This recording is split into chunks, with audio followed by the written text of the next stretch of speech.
of theater in the conversation on race in America. That's pretty heavy duty.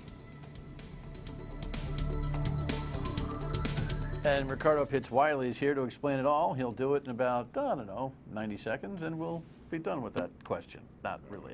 That's a big one, don't you think? It's a big one. Good to see you again, buddy. Glad to be here. You are, I never bridged. You're right. Just reminded me, I'm talking to a guy that's not even on the television. Here's the headline that caused us to say to Ricardo, why don't you come on stage, Uncomfortable Truths May Be Addressed, say panelist at Forum, which was held at Rhode Island College recently. So now I can reintroduce you and say, good to see you, buddy. Thank you for coming in. I'm glad to be here. Oh, semi-live television. It's at the end of a week. But I always, listen, I've learned a couple things with you. First, I don't try to wedge you in two short segments. And I know that we're not going to get it all accomplished in one show anyway. No. But I like the Thursday, Friday shows. In other words, programs that we record on Thursday for Friday night.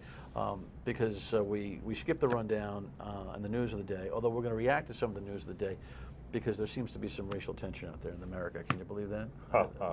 Right? Well, one of the things that we have to deal with, and hopefully what we do in the theaters, we say, this tension is not new. It's old.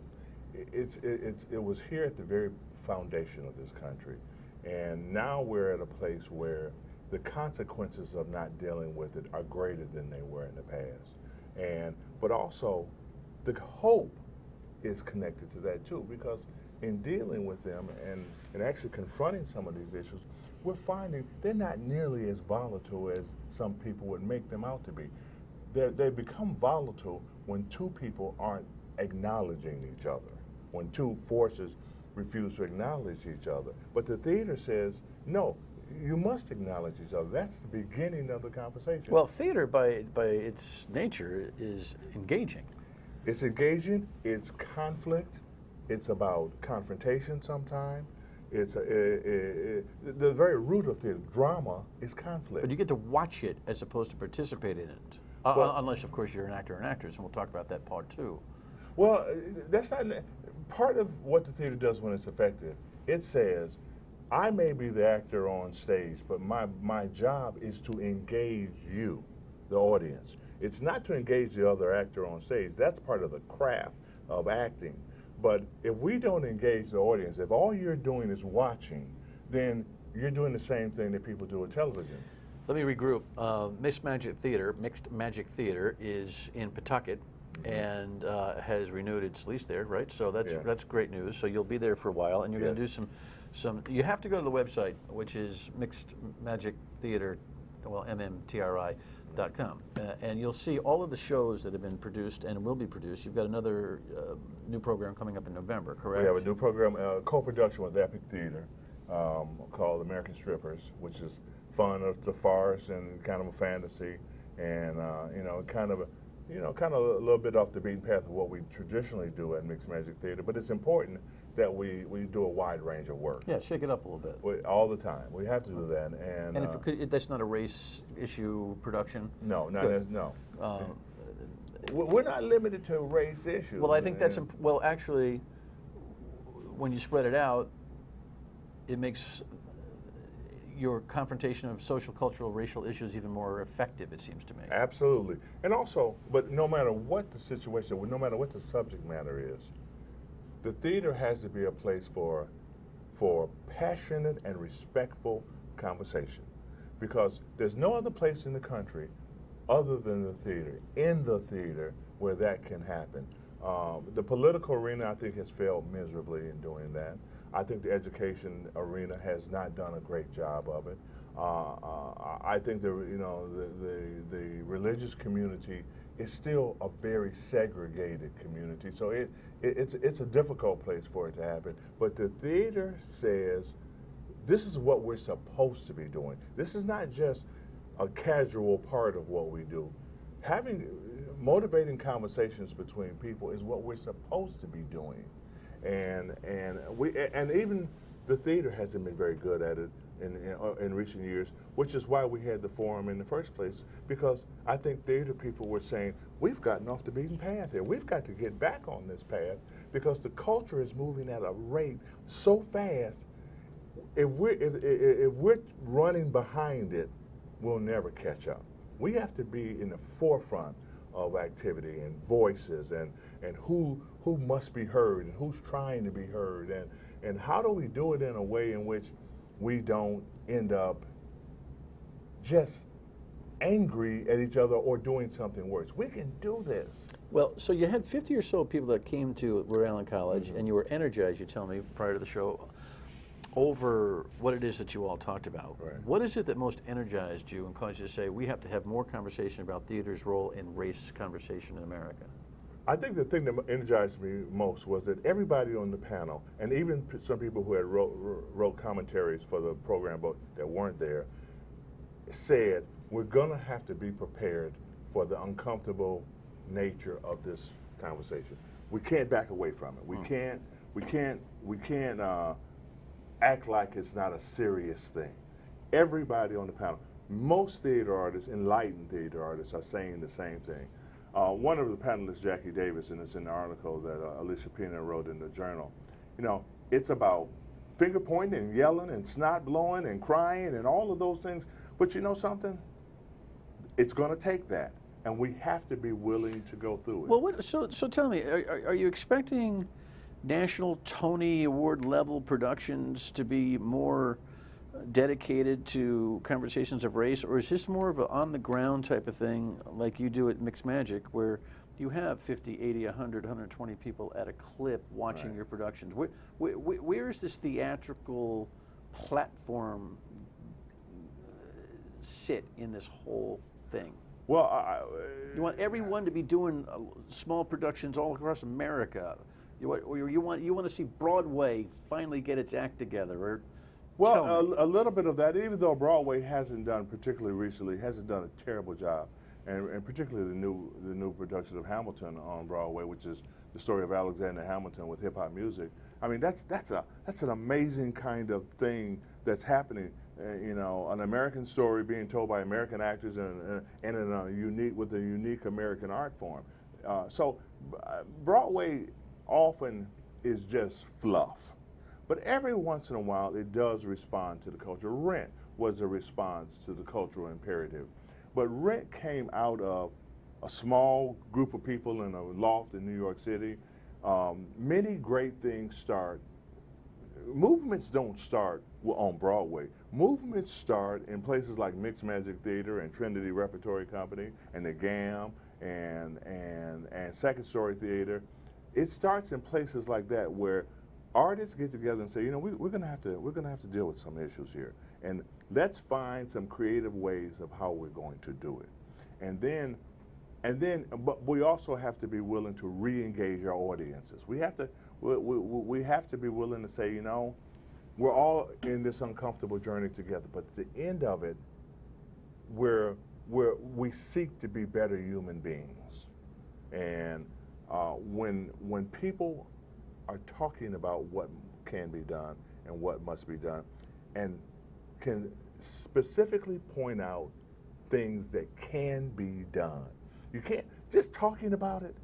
Dan and I have been in more diversity meetings where people talked about diversity, had no plan to do anything, no intention ever of doing anything, and I stopped going to them.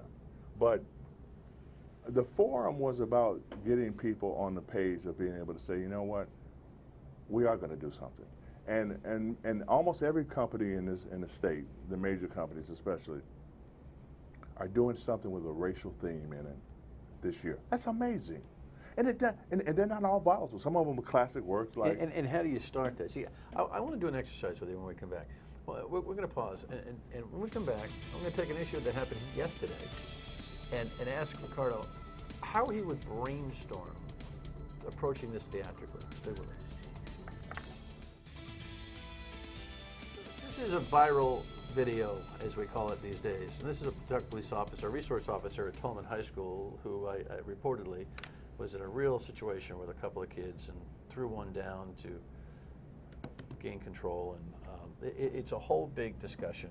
By the time you're seeing this show on Friday night, you probably have seen more coverage than just yesterday on radio. On Thursday, we talked all about it.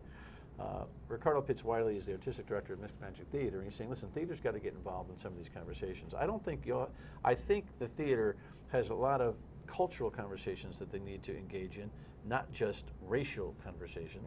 Right. I don't know where race plays a role in this particular thing. My guess by looking at the videos that these young people are Hispanic or Latino.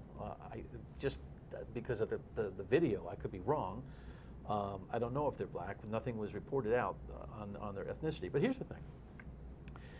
A young lady got on our radio microphone on WPRO with Steve Klampkin, who was covering the event, and she talked about what had happened, how uncomfortable they were, and social media, blah, blah, blah. We wanted to protest, and these kids should not have been manhandled this way, and we want justice. Mm-hmm. And I said, okay, wait a second. Time out. Justice is a big term. Yes, it is. It's a big concept. But it seems like on both sides of any controversy that we have right now, everyone wants to go 0 to 60 and not process anything.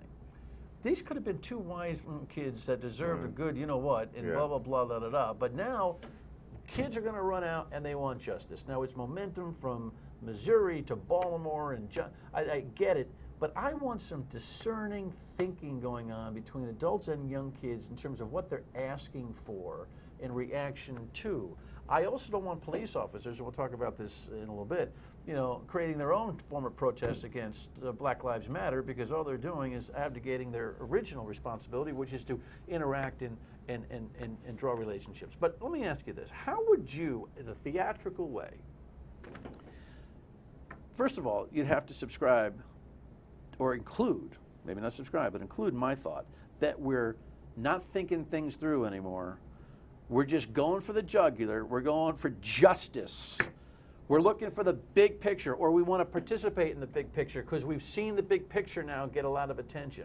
We want justice? What is justice for a 15-year-old that really needs some serious discipline in school? Well, first, do you know what I'm saying? Yes, I do. But first of all, so how would you write about that? We should applaud that student for having a sense of justice and social justice on their mind, not what we normally think that kids are thinking about. That the justice is an issue that is important to her. So we should applaud that student for that. Okay. On the other side of that is, and the question is framed with, how would the theater want to deal with that question?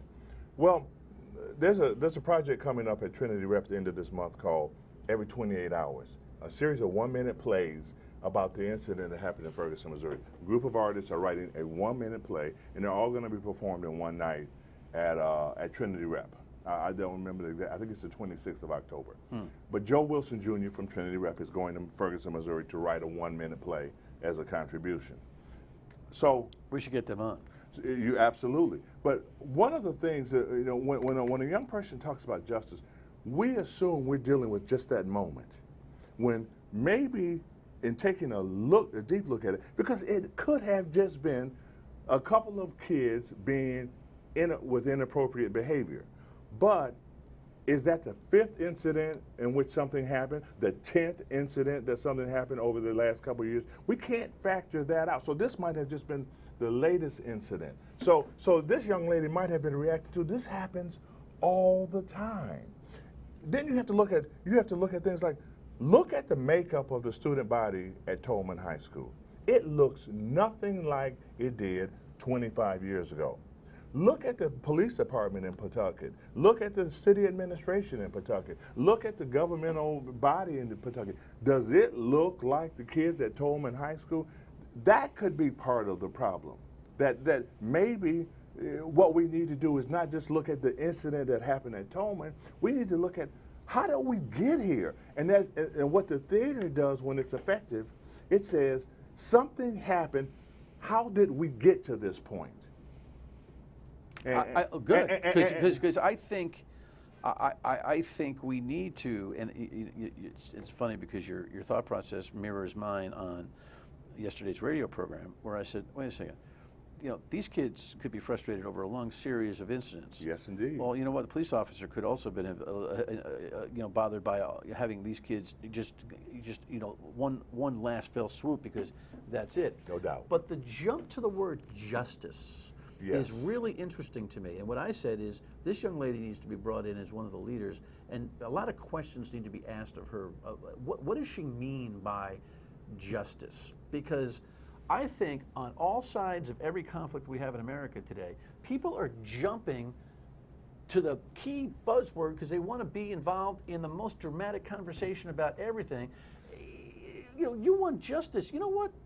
You're in high school. This is a disciplinary thing in high school. I'd like to know what your concept of justice is, because frankly, there's an entitlement thing going on with young people, orange, purple, black, and white, I don't care what color they are, where they think they own the joint. They just think they own the joint. I'd like that reflected in our theater as well. I was bused when I was that young woman's age, from a predominantly black school with invested teachers to a school where the black population was about 70%. This is in Detroit, right? This is near Detroit. When you grew up. We've done a few shows together, everybody. Yeah, and near Detroit, kind of a country town, but I was a good student. I was invested in learning. My community was invested in my learning. I got bused into a school that was where we were 3% of the population.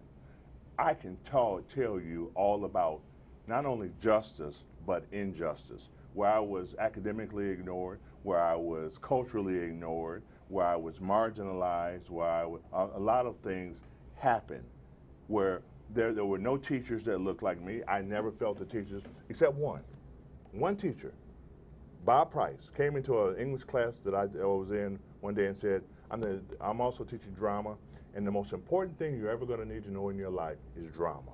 And he taught his class like that. And as a result of him teaching his class like that, I had a career.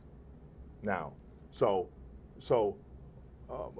but it took me 30 years to go back and deal with the pain, the injustice, the bitterness I had to deal with in that school system. And so here's So you're trying to explain to me that her use of the term justice, cognitively or instinctively, is about more than the incident. Absolutely, and all right. So you know what? We got to start. We got to start teaching people how to speak more acutely about what it is that's going on here. Well, the theater is about managing language. What do you say? What do you mean what you say?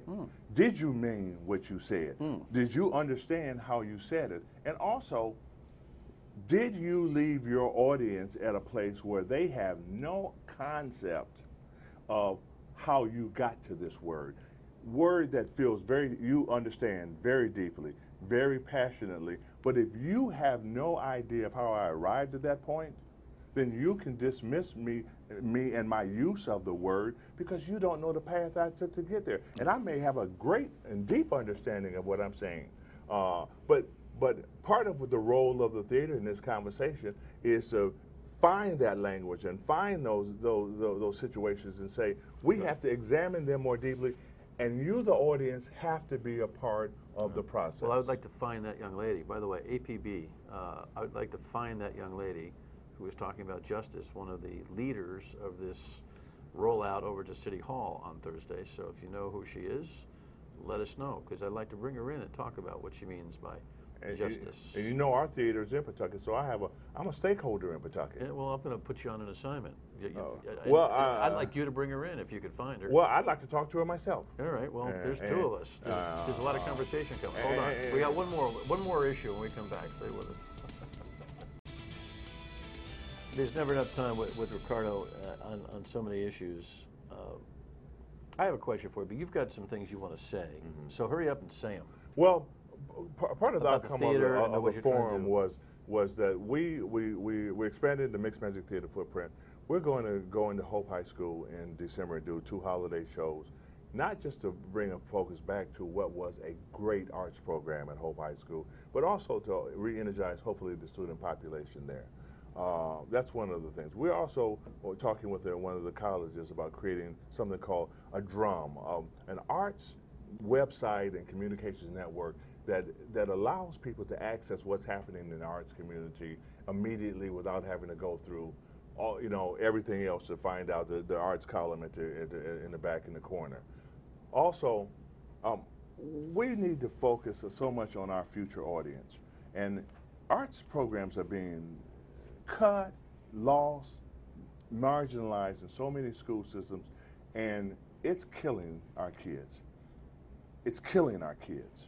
And one of the things that bothers me a lot, and I hold a lot of people accountable for it, school systems, politicians, the top level administrators, the federal government, everybody must be held accountable. When a teacher comes to me and says, after they've seen one of our shows, our students would love to see this, but we can't afford it. And I say, well, what do you mean? So that means that they won't get a chance to see it because we can't afford it. Afford what? The ticket? They can't afford the ticket. Sometimes they can't afford to bring us, the artists, into the school. And you say, well, so if we come for free, we can come. But then we starve, so we're subsidizing something that should be paid for in other ways. You can't take the economics out of it, and you can't make a decision that one group of kids, because they can afford it, will have access to art, and another group, because they can't afford it, won't have access to it as if as if they didn't deserve it. It bothers me a lot when teachers begin the discussion by saying, well, we can't afford it. Well, you know something? If you can afford $117 million for 38 studios, if you can afford $6 million for things, to give to a company that didn't do anything for the state, it is an argument that artists and teachers must make to say, you know what, that is no longer an acceptable excuse. Be tangible. What do you want to see? You want to see schools accessing your theater more? I want them to access our theater more, all theaters more, but I also want them to put full-time arts teachers back into the curriculum. I want to see music programs come back into the school. I want to see art programs and theater programs come back into the schools, because students who have access to arts do better. That's common knowledge. And parents, above all, cannot accept that as an excuse anymore. I hate it when I hear teachers say, I'm already subsidizing the kids with pencils and writing devices and paper and things. I'm already coming out of my pocket for that. I can't afford to send them to the theater. And I'm saying to myself, you know what? You shouldn't have to come out of your pocket for any of those things. And for you to make a decision that these kids aren't going to get this because the money is the problem is a mistake. Because I work with too many private schools who the first question is, how much will it cost? They don't start with, well, we can't do it. And those kids are no more entitled to high level access to arts than the kids in the inner city schools. They're no more entitled to it.